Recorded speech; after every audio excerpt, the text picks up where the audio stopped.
सबसे पहले अगर बात करें ग्लोबल प्राइस सेंटीमेंट की, जब कोई देश एक साथ जौ और गेहूं के लिए बड़े टेंडर निकालता है तो उसका मतलब ये होता है कि इंटरनेशनल डिमांड एक्टिव हो रही है, और अगर ये डील्स फाइनल होती हैं तो ग्लोबल मार्केट को इससे सपोर्ट मिलेगा और कीमतों में तेजी आ सकती है, और इसका असर भारत में भी दिखाई दे सकता है, जहां गेहूं की कीमतों में सेंटीमेंट मजबूत हो सकते हैं।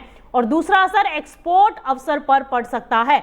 हालांकि भारत अभी गेहूं एक्सपोर्ट पर काफी हद तक कंट्रोल में है, लेकिन अगर सरकार भविष्य में एक्सपोर्ट और खोलती है और इससे ग्लोबल कीमतें मजबूत होंगी तो भारतीय गेहूं के लिए एक्सपोर्ट के मौके बन सकते हैं, खासकर ऐसे समय में जब खरीदार देश सक्रिय होंगे। और तीसरा असर इसका फीड इंडस्ट्री पर आएगा।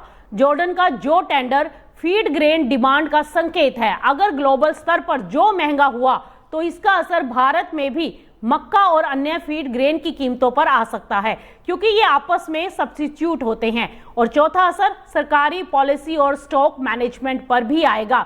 अगर इंटरनेशनल मार्केट में तेजी आती है तो भारत सरकार घरेलू स्टॉक को सुरक्षित रखने के लिए एक्सपोर्ट पर सख्ती बनाए रख सकती है, ताकि देश में महंगाई कंट्रोल में रहे। और पांचवा और अहम असर होगा इसका मार्केट सेंटीमेंट पर। इस तरह के टेंडर ये दिखाते हैं कि ग्लोबल मार्केट में डिमांड ज्यादा है। इससे ट्रेडर्स और स्टॉकिस्ट का भरोसा बढ़ता है, जो घरेलू बाजार में भी कीमतों को सपोर्ट दे सकता है। तो कुल मिलाकर जॉर्डन की ये खरीदारी और भले ही सीधे भारत से जुड़ी हुई ना हो, लेकिन ये ग्लोबल डिमांड का मजबूत संकेत जरूर देती है, जिससे भारत में गेहूं और फीड ग्रेन बाजार को सेंटिमेंटल सपोर्ट मिल सकता है, जबकि एक्सपोर्ट पॉलिसी और कीमतों पर नजर बनाए रखना बेहद जरूरी होगा।